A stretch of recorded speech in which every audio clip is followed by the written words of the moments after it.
ఇక్కడ కూర్చున్న వాళ్ళు బంజారా మాతలు.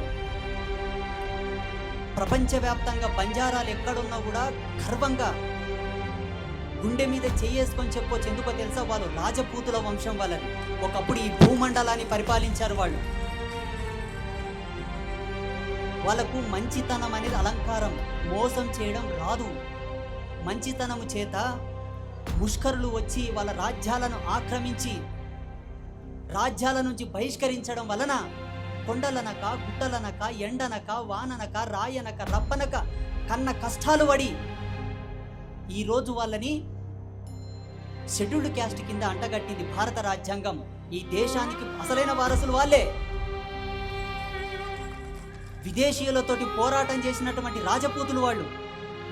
అటువంటి వాళ్ళని ఇప్పుడు ఏమంటారు? ఎస్టీలంటే, లంబాడులంటే నీచంగా చూస్తారు. చరిత్ర తెలిసిన వాడు ఎవడనొచ్చి మాట్లాడని చూస్తా.